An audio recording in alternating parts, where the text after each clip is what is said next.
पत्रकारिता सच को सामने लाने और समाज की वास्तविक तस्वीर प्रस्तुत करने का सशक्त माध्यम है। इस दिशा में डॉक्यूमेंट्री फिल्में तथ्य, संवेदनशीलता और प्रभाव के साथ जनहित के मुद्दों को उजागर करती है।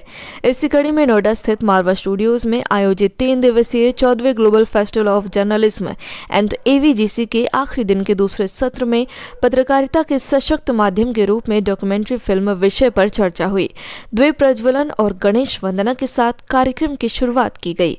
इस अवसर पर फेस्टिवल प्रेसिडेंट एवं AAFT University of Media and Arts के chancellor doctor Sandeep Marwah, first secretary embassy of DPR Korea Kim Myong Chol, पूर्व मुख्यमंत्री Uttarakhand Tirath Singh Rawat, BK Hussain Didi, certified international management consultant and coach doctor Amit Paranja तथा न्यूज़पेपर्स एसोसिएशन ऑफ इंडिया के जनरल सेक्रेटरी विपिन गौर की गरिमामय उपस्थिति रही। सभी अतिथियों का पुष्पगुच्छ भेंट कर स्वागत किया गया। डॉक्टर संदीप मारवा ने अपने संबोधन में कहा कि डॉक्यूमेंट्री फिल्में पत्रकारिता को नई गहराई देती हैं और समाज से जुड़े अहम मुद्दों को प्रभावी ढंग से लोगों तक पहुंचाती हैं। वहीं मंच पर उपस्थित अतिथियों ने कहा कि डॉक्यूमेंट्री फिल्में पत्रकारिता की विश्वसनीयता को बढ़ाती हैं और दर्शकों को तथ्यों के साथ भावनात्मक रूप से जोड़ती हैं।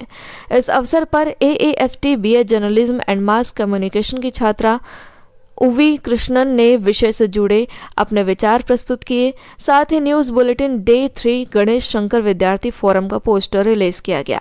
इसके अलावा 14th international documentary film festival Noida का पोस्टर भी जारी किया गया। कार्यक्रम के दौरान पत्रकारिता के क्षेत्र में उत्कृष्ट कार्य करने वाले पत्रकारों को अवार्ड देकर सम्मानित किया गया। वहीं स्टूडेंट्स को अवार्ड और कैश प्राइज देकर प्रोत्साहित किया गया। कार्यक्रम के समापन अवसर पर डॉक्टर संदीप मारवा ने सभी अतिथियों को फेस्टिवल मोमेंटो भेंट कर सम्मानित किया। 14वां ग्लोबल फेस्टिवल ऑफ जर्नलिज्म हर्ष और उल्लास के साथ इस वक्त खत्म हो रहा है। आज वैलेंटाइंस डे है। मैंने सुबह भी और अब फिर एक बार तहे दिल से पूरे देश भर को वैलेंटाइंस की बहुत बहुत मुबारकबाद देना चाहता हूं।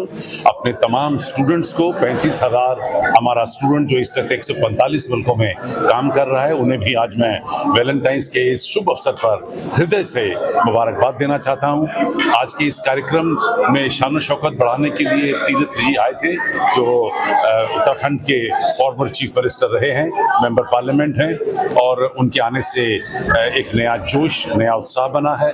हमने देश भर से आए हुए सभी जर्नलिस्टों को सम्मानित किया है उनके कार्यों के लिए। कोई 15 साल, कोई 20 साल, कोई 40 साल से जर्नलिज्म के क्षेत्र में जान लड़ा रहा है, और इन तमाम जर्नलिस्ट ने अपने अपने क्षेत्रों में नया मकाम हासिल किया है। चुनकर इन लोगों को दिल्ली तक लाना, उन्हें सम्मानित करना, इसी में हमें एक नया आनंद आता है।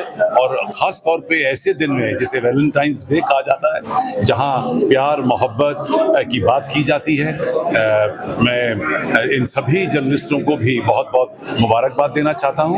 और आज इस कार्यक्रम को खत्म करते हुए ये आशा कर रहा हूं कि अगले साल का कार्यक्रम इससे भी ज्यादा बड़ा होगा, इससे भी ज्यादा भव्य होगा, और इससे भी ज्यादा लोग और देश इसमें भाग लेंगे। इस तरीके के जो सर अवार्ड्स होते हैं जर्नलिस्ट के लिए, वो उनको कितना प्रोत्साहन देते हैं आगे बेहतरीन काम करने के लिए? मैंने हमेशा माना है कि जो अवार्ड्स हैं वो आपको प्रोत्साहित ही करते हैं, और अवार्डों को दिया ही इसलिए जाता है, लेकिन इसकी पूरी जो तैयारी है वो मैटर करती है कि आपने किन लोगों को अवार्ड दिया। जो बहुत चर्चित होते हैं उन्हें बार बार मंच पे बुलाया जाता है और फिर बार बार अवार्ड दिया जाता है, लेकिन हमारे यहाँ का इस थोड़ा सा असूल कुछ अलग है। हम लोग उन लोगों को अवार्ड देना चाहते हैं जिन्होंने बिल्कुल ग्राउंड लेवल के ऊपर अपनी जान को हथेली पे रखकर और फिर कोई नई स्टोरीज, कोई नई इन्वेस्टिगेशन, कोई नया मकाम हासिल किया है। और उसको चुनने में भले ही हमें वक्त लगता है, लेकिन ये मेरा दावा है कि जिन्हें यहाँ सम्मानित किया जाता है वो उस सम्मान के हकदार होते हैं। के बारे में क्या बताना चाहेंगे आप?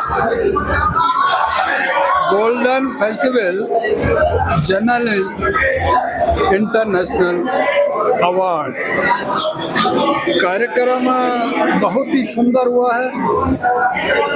भिन्न भिन्न प्रांतों के डेलीगेट्स आए, अवार्डी आए, और वो लोग थे जिन्होंने कि अपने क्षेत्र में अच्छा काम किया। मीडिया को द्वारा जन जन तक समस्याओं को उजागर करने का काम किया। ऐसे अवार्डियों को सम्मानित करने का काम जो किया है मारवा इंस्टीट्यूट में, तो उसके लिए मैं हृदय से साधुवाद देता हूँ और धन्यवाद करता हूँ इंस्टीट्यूट का, मारवा साहब का और टीम का। फेस्टिवल जर्नलिस्ट के बारे में क्या बोलना चाहेंगे आप? सबसे पहले कि मैं आप सबको कॉन्ग्रेचुलेट करती हूँ कि आपने ये फेस्टिवल रचा, और जो वर्तमान समय की बातें हैं जहाँ पर AI भी आता है, क्रिएटिविटी भी आती है, फ्यूचर भी आता है, अब उसको मद्देनजर रखकर आपने देश और विदेश को जोड़ा है। Because when you talk about journalism it's global and right now we have to think future because of the AI. So I'm very happy that things like AI, the future of journalism, and also positive journalism was talked about. I was here particularly to talk about spirituality in journalism, and I am very happy about the forward thinking which is here, wherein you are giving the best in creativity, in innovation, in documenting the truth, but at the same time you're creating people who are journalists, who are the fourth pillar of democracy into the best human being. And so I wish you all the very best. I'm very happy to be here.